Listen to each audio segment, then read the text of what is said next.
Welcome back, Synergee listeners, to the Synergee Podcast. I'm Kelly, and I'm here with Lori, my co-host and my BFF, and we're so glad that you've decided to join us for this important conversation. If you've been following the news around peptides, you've probably heard that there's been a lot of discussion since the FDA Advisory Committee meeting in July. There's been plenty of headlines, plenty of opinions, and honestly, a whole lot of confusion. So today we get to go straight to the source. Jim LaValle is going to be joining us. He was actually part of the conversation, and he's helping to shape history, and he's going to help us separate fact from speculation. We're especially excited because Jim has become not only a trusted friend of the Synergee Podcast, he's been on with us before, but he's also a mentor to both Lori and myself, and every time Jim joins us, we walk away learning something new. And we know that you do too. But for those of you that have not had the pleasure to meet him, let me formally introduce him.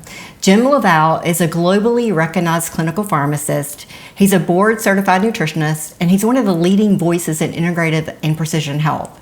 For more than 35 years, Jim has helped everyone from elite athletes to individuals looking to optimize their health through personalized metabolic solutions. And he's an acclaimed author, he's an educator, and he's the creator of the Metabolic Code. That's a revolutionary approach to understanding and improving metabolic health.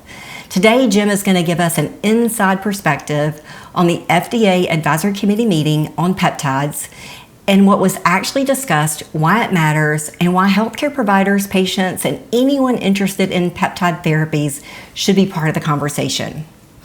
So let's just dig right in. I want to know, what happened in 2023 that was so profound with peptides? We're rocking along. We're doing great in clinical practice, trying out some peptides, seeing some amazing results. And then all of a sudden, Jim, what happened? Yeah, the previous administration, all of a sudden, obviously under the FDA, said, you know what, these peptides that everyone was using in practice, patients were able to get them for human use, compounded by pharmacies, were not safe for human use.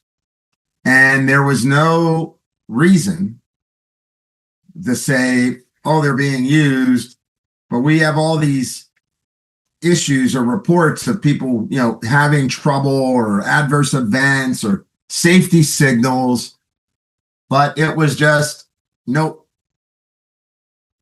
Category 2, do not compound.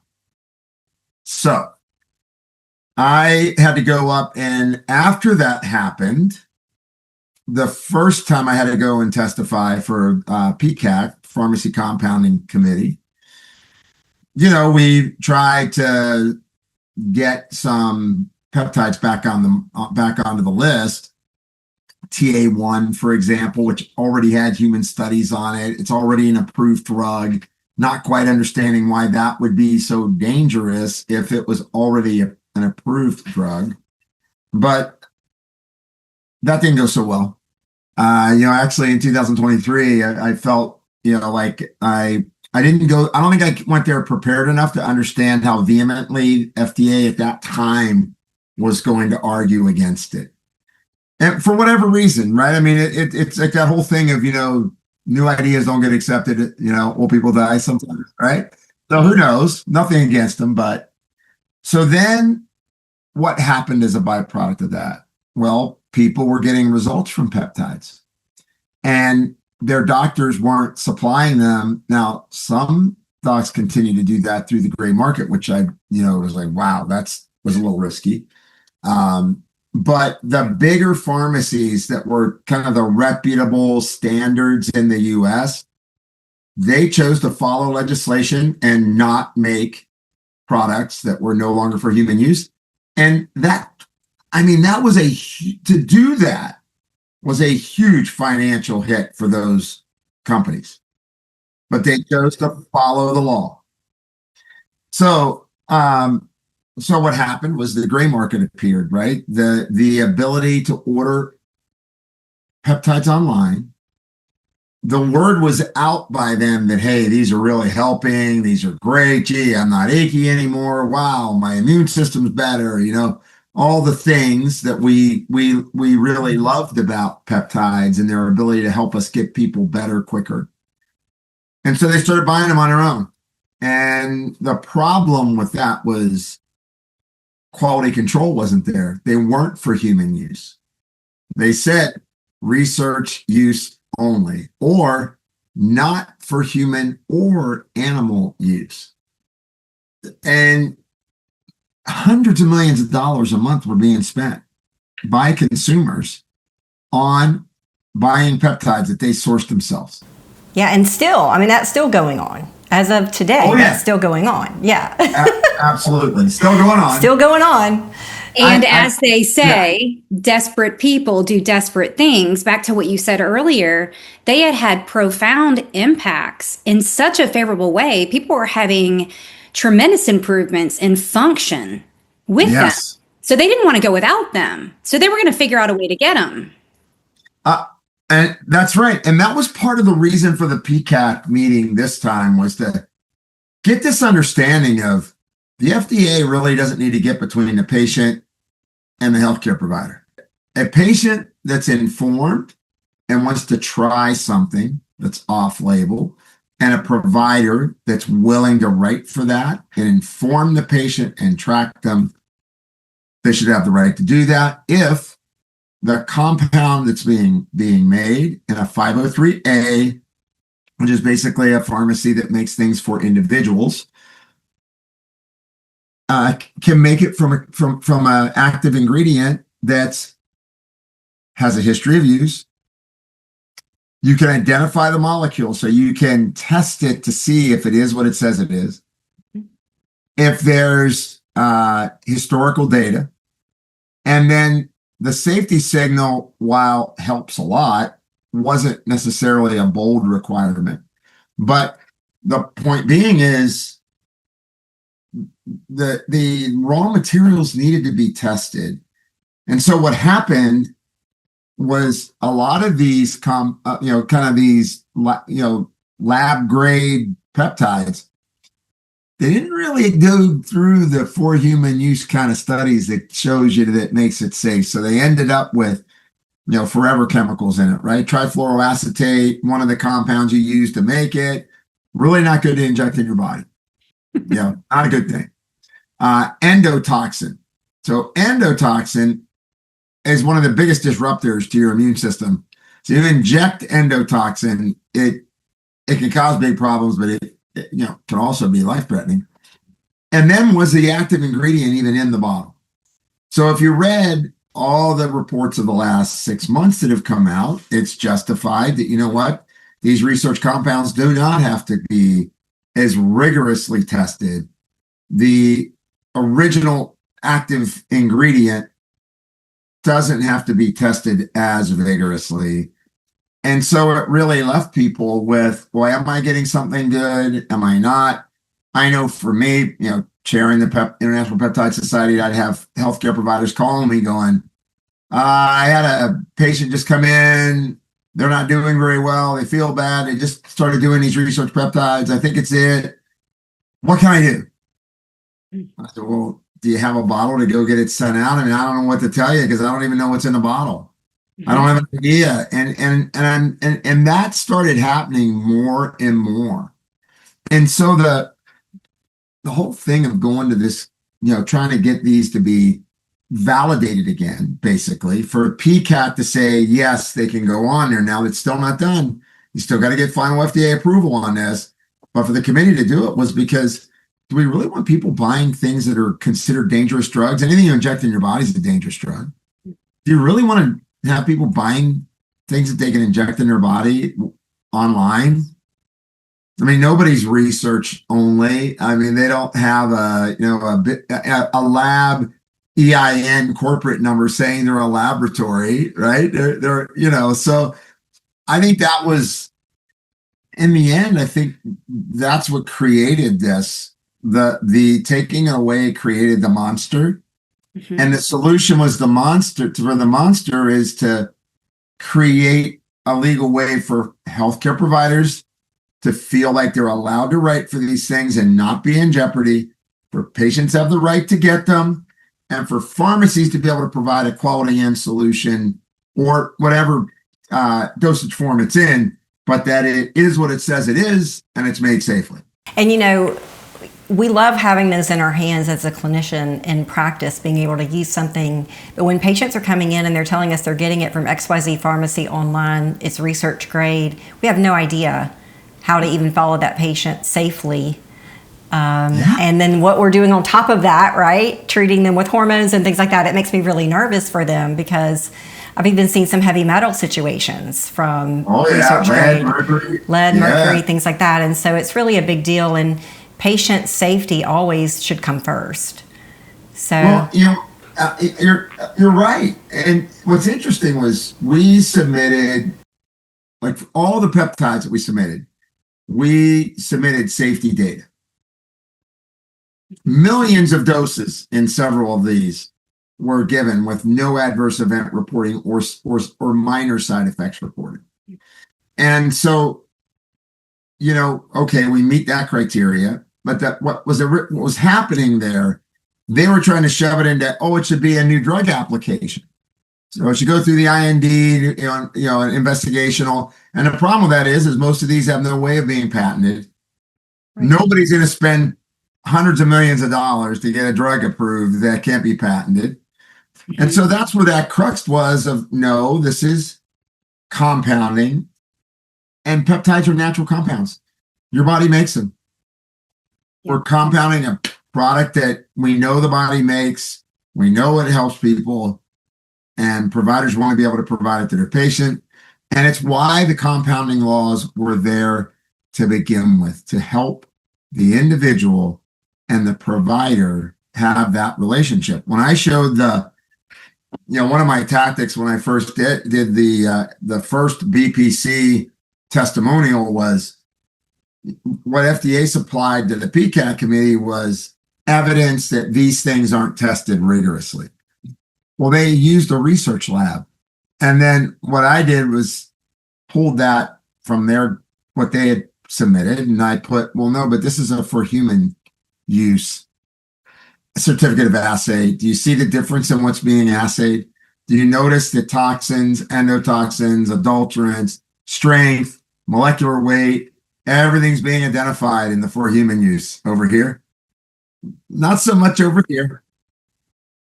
And I think in the end, that's, I actually, at the end of the 2 days, it was exasperating. I felt like I ran a marathon in 2 days.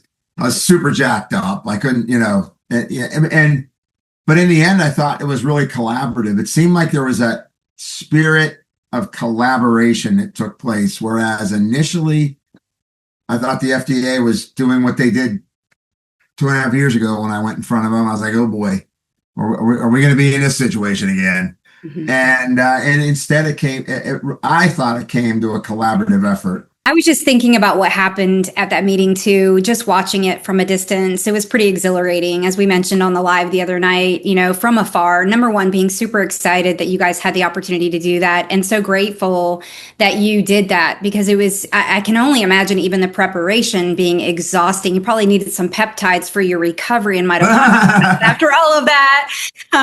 But we were super excited to watch it. And I think as a clinician, one of the things I want to go back to that you guys have both said is that I do, or alluded to it, or one of the concerns, you had mentioned, heavy metals and the other exposures that our patients unfortunately are getting exposed to when being so desperate to feel better and to utilize these things and actually creating harm.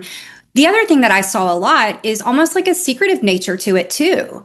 Like they didn't want to share. And that left us in a real bind when we're trying to use other modalities and other therapies, and they're having reactions to them that were just not common. So it was, the emotions around that, maybe the shame around that, or the guilt, or the secrets too. It really affected the relationship with us. 100%. And I think what I came out of it was because, when we asked, the committee didn't get everything we submitted to them. And so when the PCAC members were asking the FDA, well, why didn't we get those? And then, have you read those? And the answers, from one of them was no. And then when a PCAC committee member would ask a question, and FDA they didn't have good answers. I think that's where the tide shifted, where it's where it's, hey, the PCAC members are clinicians. Yes, they use peptides in their practice. Does that mean they're bad people? Wouldn't you want people who use them to be weighing in on the vote? Is that, yes, I think this is good and safe because I've used it several thousand times and found it to be effective and safe clinically, not through randomized trial. Because we have to remember that what the FDA is doing is trying to say, is this peptide good for a condition or disease? And what we're looking at peptides as is more of a pleiotropic effect. Hey, we want to use it because it helps people to stay well. It's working on several pathways, and we're trying to get people back and restored. And that isn't so easy if we're doing several different things at a time and applying a peptide, right? It's a different methodology to getting people well. That's not how it's viewed at FDA. That's what we need to develop, right? What we need to develop is that type of criteria where, oh, this person walked, took vitamin D, took ashwagandha, took BPC, and oh, their colitis went away, or for whatever reason, right? It's more of that understanding that needs to take place. I thought it created a really momentum. Mm-hmm. And I think there was an appreciation from FDA for the clinicians who are asking very smart questions and are in the front line. They're in the front line. I mean, you guys are sitting back in the office. That's different. And so I think your observations were really keen. It's like there was this distrust that happened. But like in 2023, there was distrust. And there shouldn't be distrust. Like we need the FDA to go into a compounding pharmacy and look at the standard operating procedures and make sure that peptide is being done right. And it's safe. But, what we don't need is the FDA saying they're not allowed to use that peptide if there's no reason not to utilize it, because there's evidence from the compounding pharmacy perspective of being able to make it and the provider wanting to use it. And that was where that juxtaposition was going on the whole time. So it was interesting. It really was. I swear it was more than, I can't remember the last time I had that big of like a kind of an emotional letdown after you've been working on it so hard. It's been 2 years of working on it, supplying the monographs, the papers, the written material, testifying. It was, and I didn't realize it for myself that how much it was really buried in me, the importance of this. That's what I really came away with was, we did something historic. Right. You're making history, that is for sure. So what happens next? What's the next step in the process of getting these available again? Yeah, next step is FDA will approve for it to go on to basically category 1 of the approved bulk substances list. If they don't approve that, then that would go to Secretary Kennedy, and he would have the option to override that and say it can go in. I honestly think historically, when something gets passed at FDA to go into bulk, the FDA usually, they bless it. So we're going to see. So, and the other one is, I don't know whether that's going to be 1 month, 3 months, or 12 months. I have had no intelligence. And if I did get intelligence on it, they'd probably tell me, don't you dare say a word. So, but I can tell you honestly, I don't know yet. I mean, what I'm preparing for now is submitting. There's 5 of them that were involved in a lawsuit. So Kisspeptin and TA1 and Ipamorelin and CJC, lawsuit with FDA with some compounding pharmacies. So those 5 have to be addressed. And then I'm the law firm that was behind this, Lee Rosebush and his team, Sarah, she's fantastic. They asked me to put together the list of what we should be going for. So I just sent them a preliminary list. And I just, look, I made a list of 15 peptides that you could go for. Why don't we get this circulated around compounding pharmacies and providers, see what are the most likely ones that people really need, here are the ones that are, I listed ones that I felt were pretty strong. And then, with a team of people, we'll put together all that information to present again, February, I think it's February 23rd. So what's next is go for more peptides, finish the job on the ones that got the approval, right? Make sure we can, the approval from the PCAT committee, not full approval yet. And then let's start to really collect information on the value of them, because they do accept real world evidence.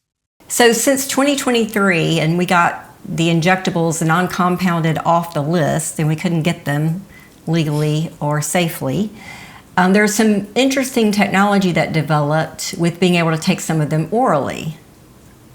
So the snack technology, absolutely. There's some formulas that got developed there. So some good things have happened from this little journey too, I think.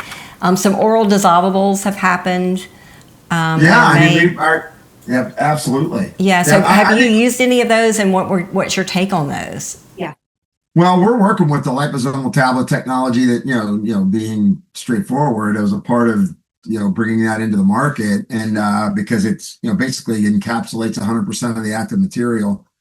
And so, yes, we've played with those. I mean, you still run what's not clear yet, just what I hope comes out of all of it.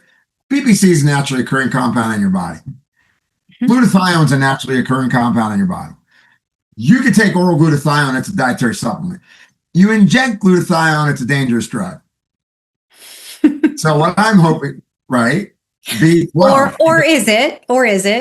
Well, anything that's injectable. No, it's not dangerous. It's not dangerous, but legally anything you inject in your body, they consider it a dangerous drug, because you guys should be overseeing it when it's being injected into someone's body. For sure. I like that. I think we agree.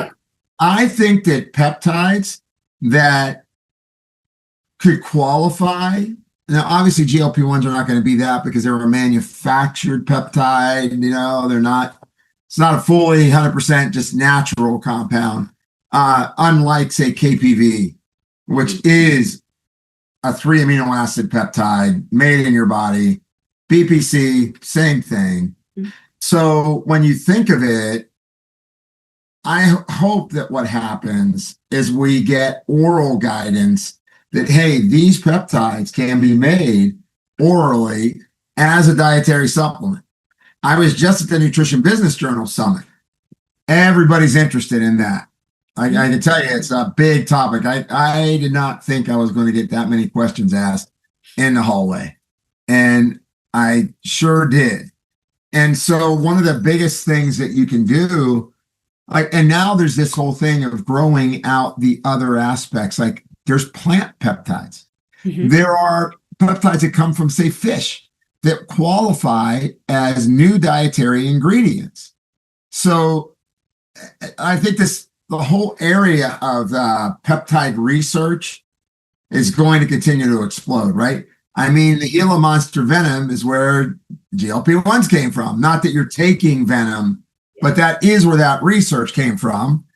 And so I think there's a lot going on there that, we developed a topical that's pretty promising right now to drive peptides deep into tissues. Yeah. And we're seeing some really interesting things happen. But it's just such a fascinating time with peptides.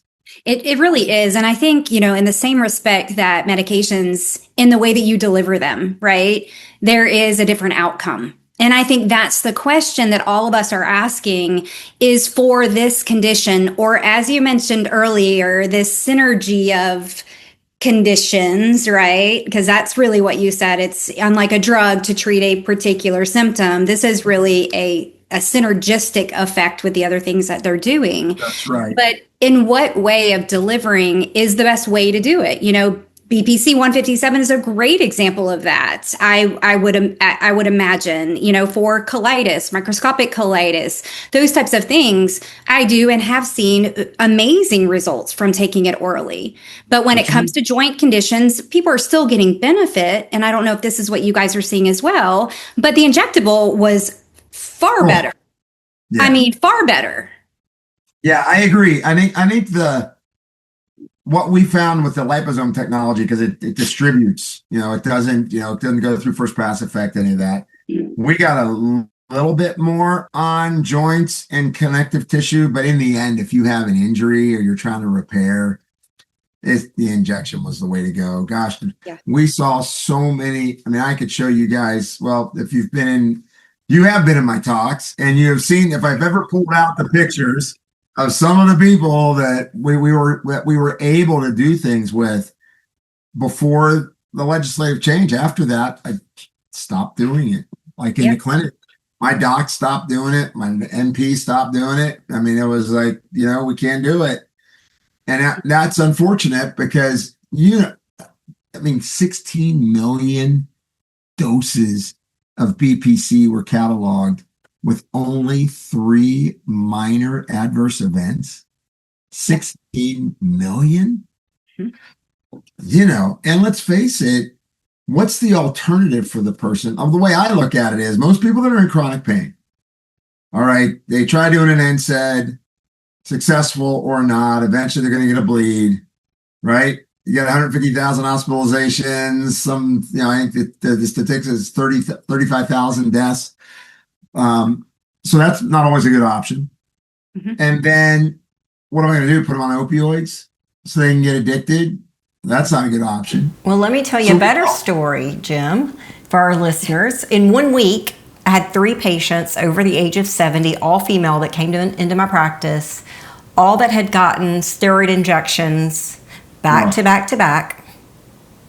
One had severe gastritis, was having a hard time even consuming water. She was so messed up. The other one, flatline cortisol, pain from head to toe, joints a mess, right? And it's like, why are we doing this to people? Why are we giving 4 steroid injections back to back, a month apart, in different joints? Same clinic, but a different doctor every time. Wow.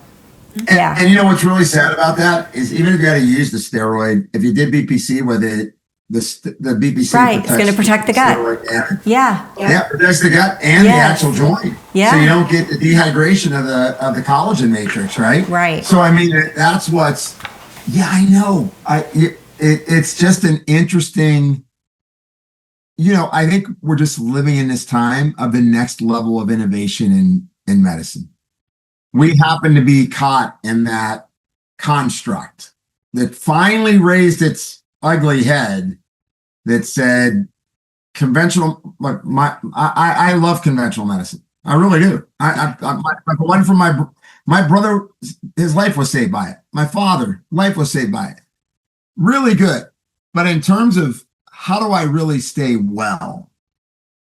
The emperor has no clothes now. You have enough people saying, this is what I did for my health.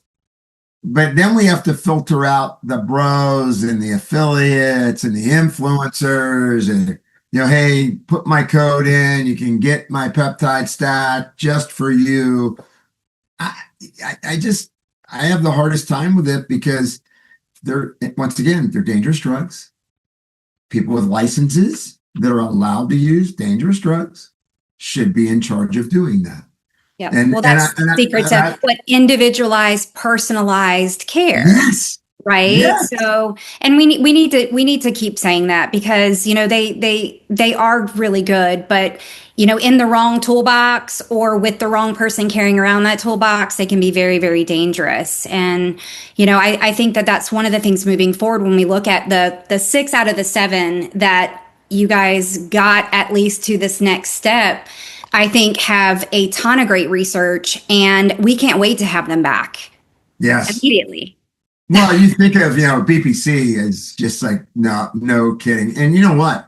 A lot of studies are getting translated from, Russian and Croatian, and actually even have documents being translated from the discoverer of BPC.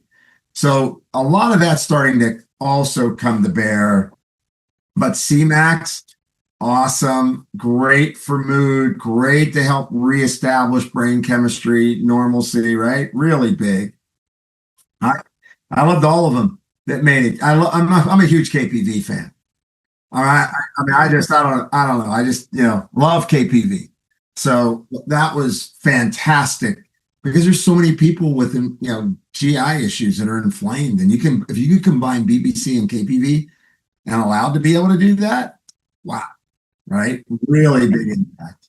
Yeah. Lowering that immune threshold, right? With KPV as well. When you add it with that BPC combination, it's so beautiful. And we're doing that now with oral. But the reality is we know the difference. Again, we're doing the best we can with what we can do right now, because that's all we have right now. But the reality is it's going to be so much better. What were you going to say, Kelly? I was going to ask about MOTS-C. I had just started tiptoeing into MOTS-C prior to 2023 and just got a taste of restoring mitochondrial function and energy and vitality for our patients that have been chronically ill and chronically fatigued that just wanted their life back. And then to have that taken away as a tool was just so sad. So what would you say about that? Well, I mean, all chronic disease ends up with mitochondrial dysfunction, right? There's really no disease where that's not happening. So I think SS31 being approved as a drug, right? So that got approved as a mitochondrial peptide about 5 months ago. And then the ability to have MOTS-C, you really now have a complementary ability to restore mitochondrial function in people. But once again, I think it's in providers' hands because you want to find out, well, why is that mitochondrial damage going on? And then, I need to do phospholipids for a while to restore mitochondrial membrane integrity before I start firing these mitochondria up and throwing off a bunch of electrons and making free radicals, right? So I love MOTS-C because of just that reason. I mean, I would say a lot of people over the age of 40, their mitochondrial content, the quality, the density of mitochondria is starting to go south unless they're really taking care of themselves. And that's what invites chronic disease, is when you can't make the energy you need for each cell to do what it's supposed to do. Right. And where I saw people get stuck is the fatigue and the post-exertional fatigue. They're kind of stuck. So being able to use something like MOTS to reboot some of that so that they can get back to exercise, which is going to make more mitochondria, was kind of like, once you get to your point, all the foundational things done, like you've done the hard work, but they're still kind of stuck there. You need that kickstart. Right. And you need that little bit of a boost to help get them over the hump. So yeah, it's not the first tool you would pull from, but it's certainly one that can make a life shift and give them their energy and vitality back. Yeah, and I think in the era of like the post-COVID era, I mean, it's not a secret that if you read the clinical trials, that it created a lot of mitochondrial dysfunction. That's some of the reason for the foggy brain and the fatigue and the neurologic issues. And I don't think it's being controversial to discuss that because it's been published over and over again. And it's the same thing with neurodegenerative disorders. Where it used to be thought of as strictly genetic, and now they're figuring out that, the cells are being poisoned, typically by pesticides or metals. That's damaging mitochondrial output.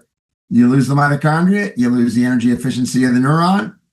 That neuron's going to die and split apart and release a lot of compounds. Are going to trigger more damage. So what do you think is going to happen in regards to cost with these changes? Do you think that the economics of this is going to shift a little bit with having access? I'm just curious because I know that's a question. Like a lot of people look at these and think of these as boutique-ish, right? Right.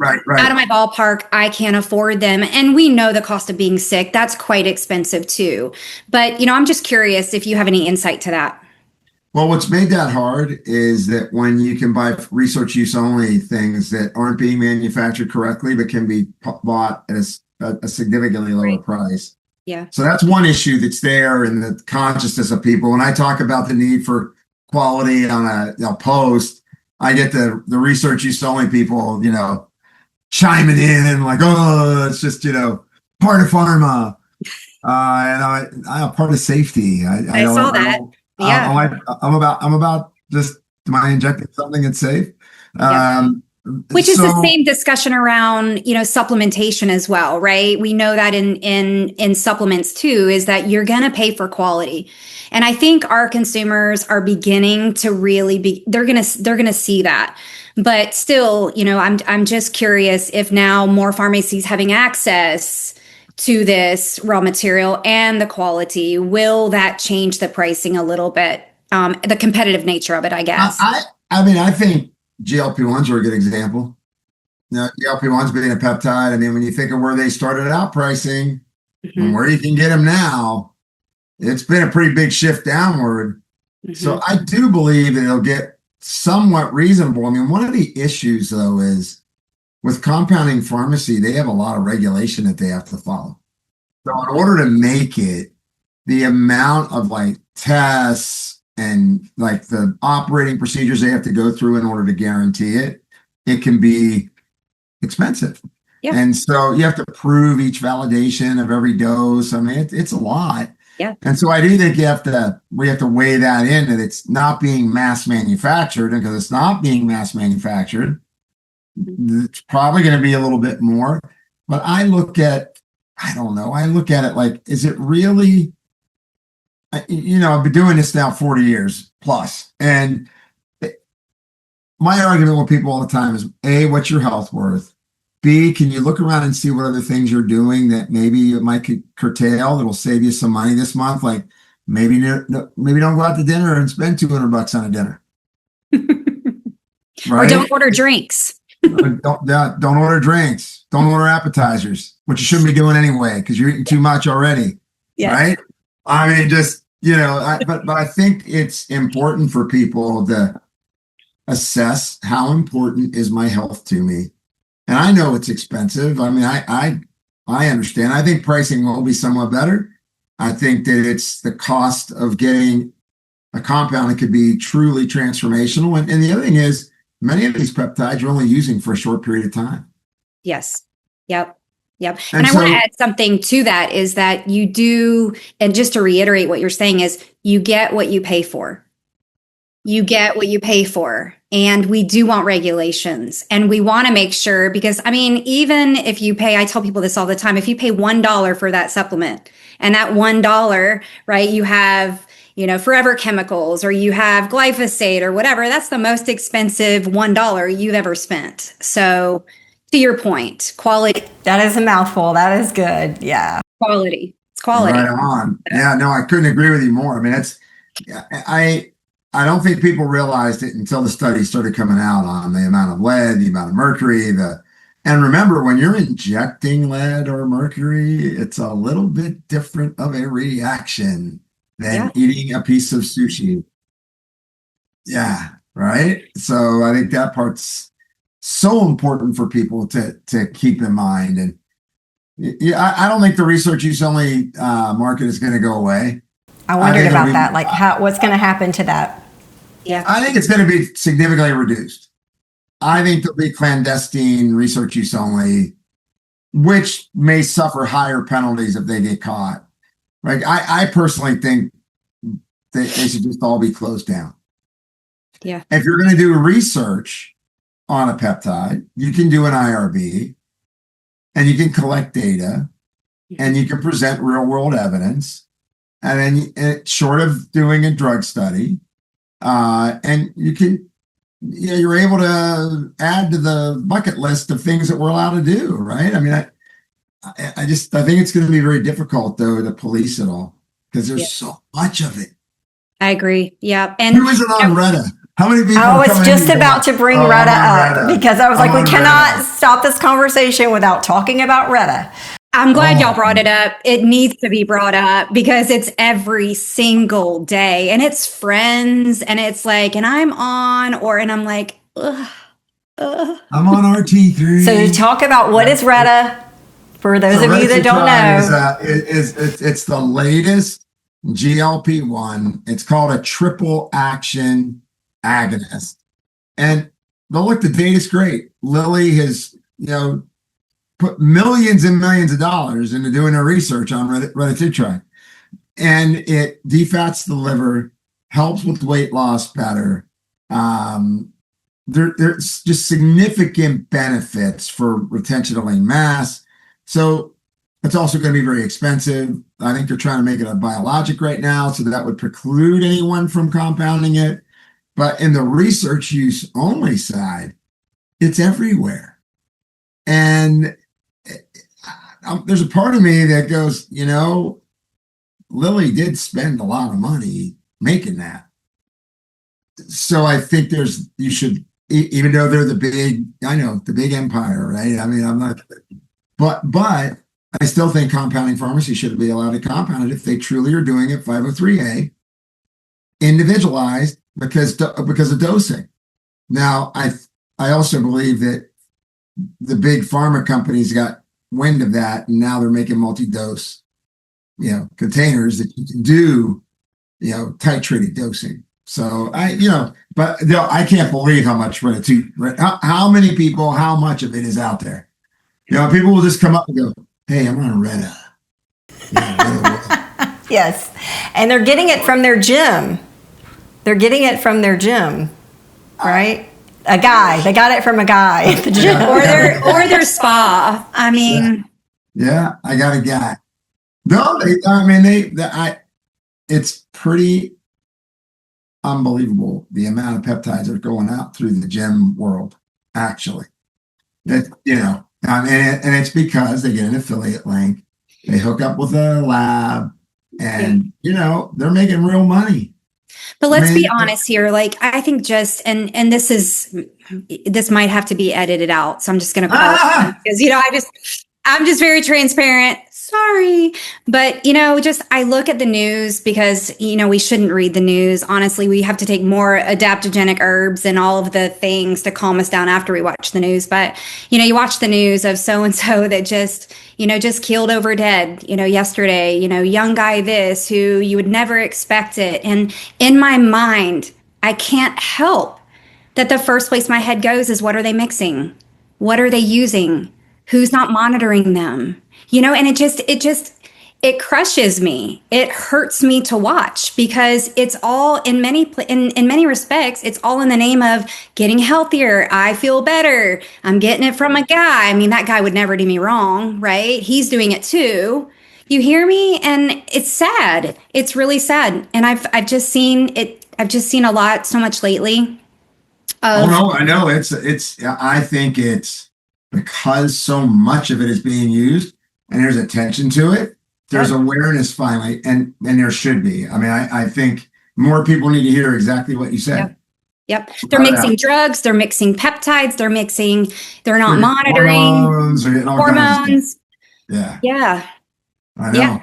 So the question for our listeners that they need to be asking is, what am I trying to accomplish?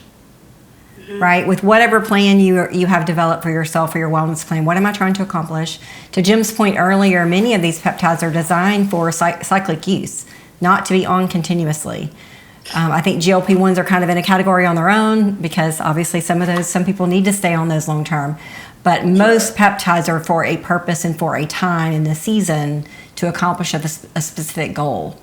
And so, being true to yourself, being honest with your provider about what you are doing. We're not here to penalize you. We want to understand better so we can help you better. And always make sure safety comes first. And monitoring. No judgment. Right? No judgment, but definitely monitoring. I mean, I just say in closing, I think sometimes it's easy for us to point the finger at the consumer, but the consumer cried out for help over their weight. They went to the gym. They changed their diet. They did everything they thought humanly possible and felt defeated. When the GLP-1s came out, they were like, this is my lifeline. Unfortunately, there wasn't a complete thought around it for people like us that want to get a whole health perspective. What are all the things you should fix so that you have a day where you can get off that GLP-1? If you're not a person with diabetes, you may require that medication forever, and that's great. That's what it's there for. But I think consumers were fed up. When you feel bad, like you said, if you're feeling tired of feeling sick and tired, you're going to do something. And we kind of, our part of the world, A4M, International Peptide Society, the clinicians that go through and get great training, we're prepared for it. But then when we got our tools taken away, it was unfortunate. Right? Yeah, for sure. So, for sure. Talking about being prepared for it, I think Lori and I attended the Peptide Conference in October 2023. And the week after that peptide certification, I think it was our class number 2, peptide certification is when it all went down. It's like, oh man. Yeah, we were so ready to get started. We had our notepad of the ones we were ordering. Like we were headed out. We had clients' names on the list of those we were going to call. No. Didn't work out with us. Womp, womp, womp. Yeah, there you go. Believe me. You wouldn't believe how hard it was to keep the peptide classes semi-full so that, you don't want to kill it. That's right, because we got to be ready. And you can't reboot it because we know it's going to come back. Yeah. So I thought I was really proud that A4M really supported continuing the education on the peptides that you could do. And then how do you combine the peptides that you were allowed to do with kind of more strategies for healthcare, right? So you then became more educating on the complete, picture. So from that, it ended up working out. I hope the finish line here, it works out. Yeah. And we're just going to keep plugging away at it. It's that simple. We're not going to stop. We can't stop. And for the providers that are listening today, A4M is hosting another peptide conference in September in Nashville. So I have a feeling Jim LaValle will be there teaching. We will be there stalking, of course, lined up with our questions. Right. And so, that continuing education must happen whether we're prescribing them or not. We need to understand what these substances are doing so that we can help patients navigate the course that they're on. And so we're obligated as providers to keep that education going. That's it. That's an incredible point, because the worst thing that could happen is a person comes in and says, hey, I'm doing VP 21. What do you think of that? You're going, let me look it up.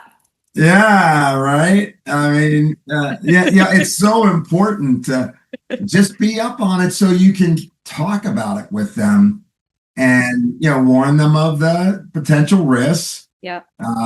Discuss where the opportunities are at, and also see if you have other solutions for them if they were looking for a peptide. So true. Other solutions that you could confidently guide them to. So thank you for saying that, because I was very committed that people need to know about what the consumer is buying, just like with SARMs or other categories of compounds. You got to at least know the lingo and understand it.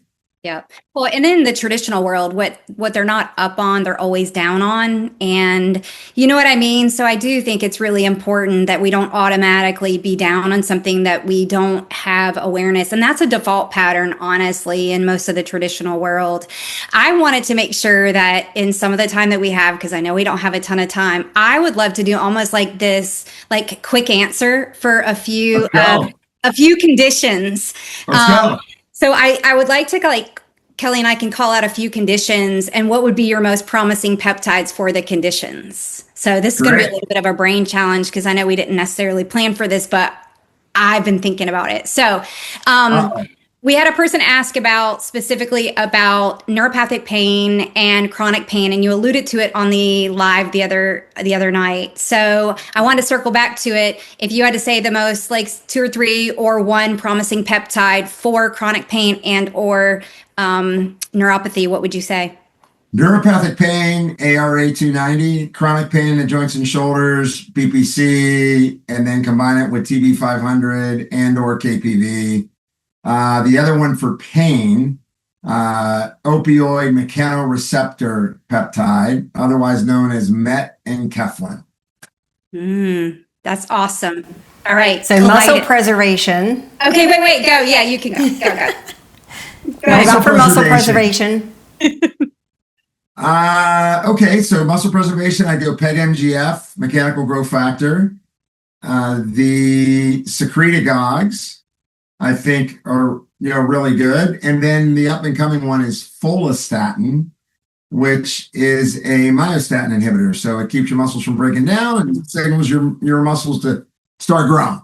So those would be the dogs that I would run. So you're saying CJC and ipramorelin, or so what are you? Yeah, CJC or ipramorelin or sermorelin. I mean, tesamorellin's kind of out of it now, right? It's a biologic, so it was reclassified. So even though a lot of people are using it in the gray market or the RUO market, you can't get it. We're not going to get that. Those ipramorelin, CJC, or sermorelin. Awesome. Okay, colitis. Well, that's easy. Yeah. That's BBC, KPV, and lorazepam. Yes. And orally taken and or injectable when we have it. I would go oral. Absolutely go oral on that. And if it is like there is an infectious component, then you think of LL37. The SIP did not get approved. We were trying to throw you a curveball on that one. So what's the backup plan? I would say if I'm thinking peptides, I'm thinking Solank because Solank has really helped a lot of people with sleep. GABA mediating, right? So very much like gabapentin, but a lot less powerful and side effect ridden. So I would probably go Solank as my number one. And then if I was thinking of, maybe CMAX during the day to keep the nervous system from getting too jacked up. And then the one, if you're a senior, if you're my age, right? If you're a senior, you think of sermorelin or ipamorelin CJC because that helps to regulate that nighttime sleep if you take it in the evening. People report that they get significantly better sleep as they restore their circadian clock, which brings up one more, epitalin. So epitalin can be a benefit.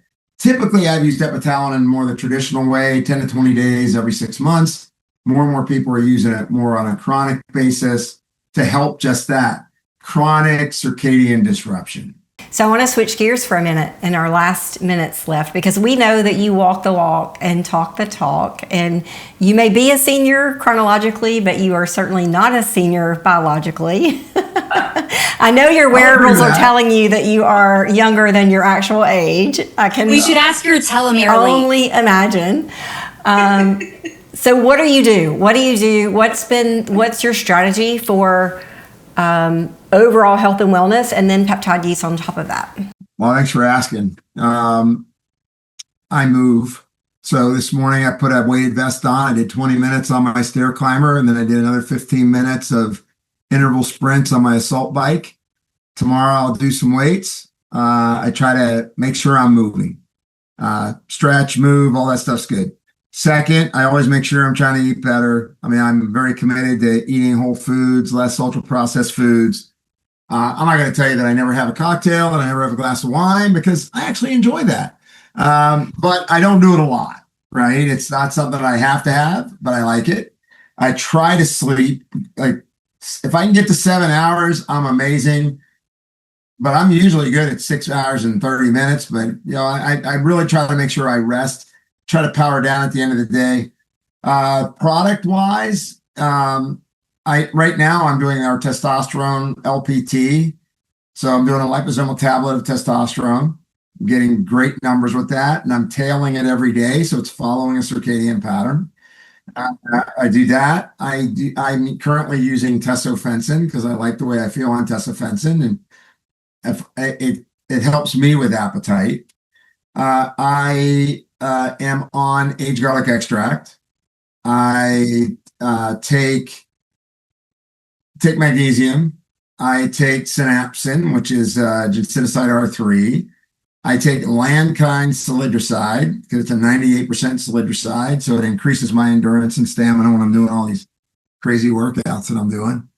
I take glutathione. I use the liposomal tablet glutathione, or I'll do acetylglutathione in a capsule, or if I go and get my IV, which I'll go get ozone IV with terpenes in it about every 2 or 3 weeks. I'll do that. And then there's the usual suspects of, make sure I get enough CoQ10. And, I'm not big on taking multis every day. I don't worry about that. Do I take probiotics? Yeah, but what I do more? I take fiber. I'm really big on getting sun fiber in me, about 18 to 24 grams of fiber a day. I get creatine in.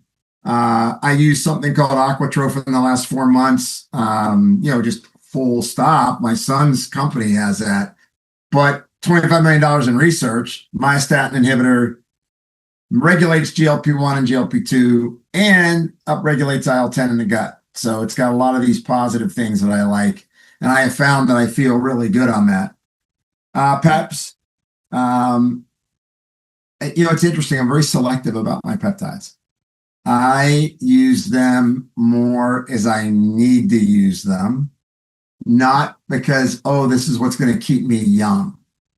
So I like doing mitochondrial peptides, have been using SS31 since it got approved. Will absolutely move to my SCH to use it. Love it.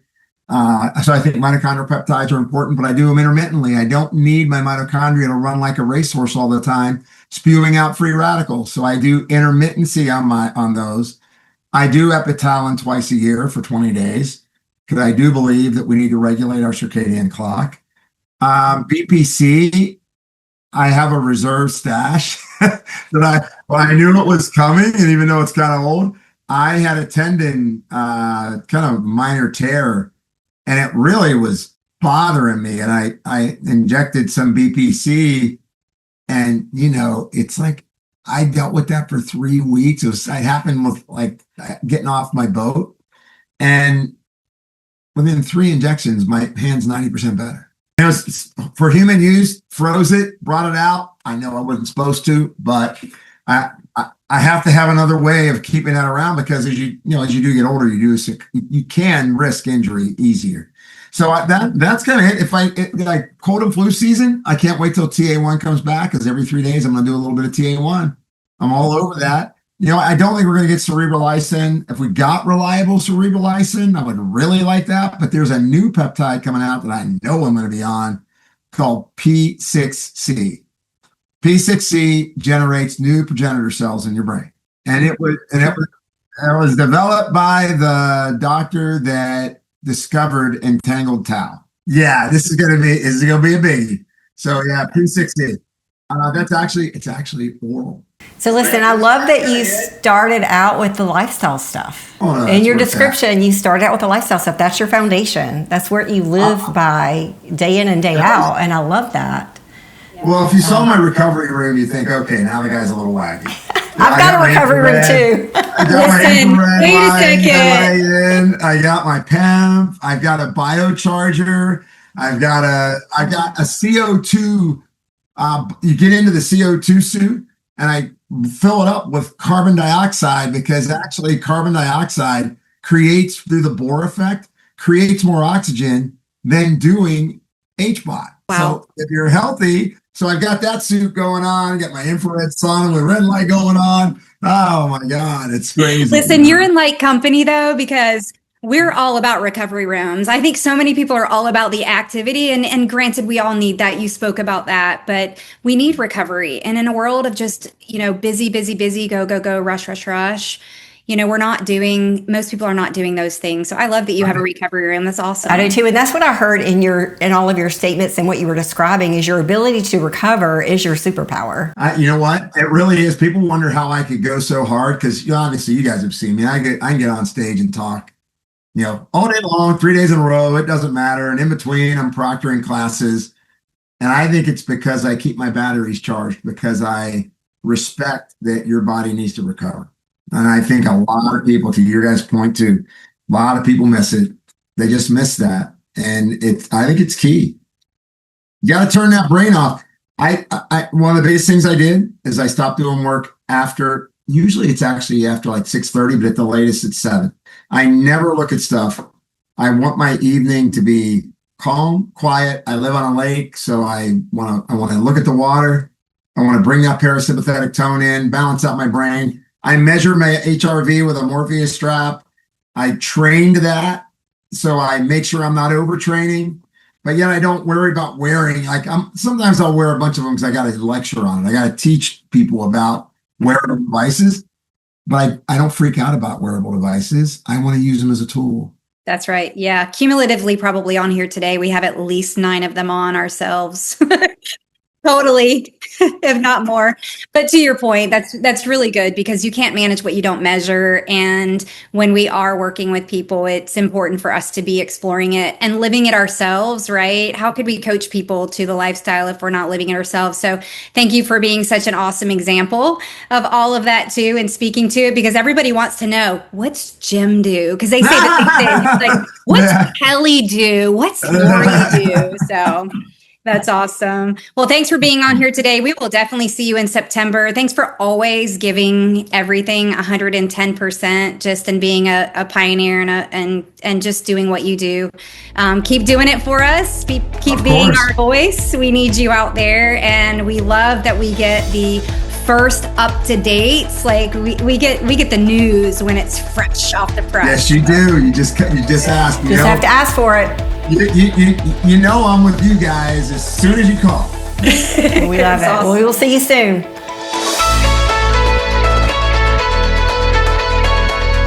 The Synergee Podcast is for general informational purposes only and does not constitute the practice of medicine, nursing, or other professional healthcare services, including the giving of medical advice, and no doctor-patient relationship is formed.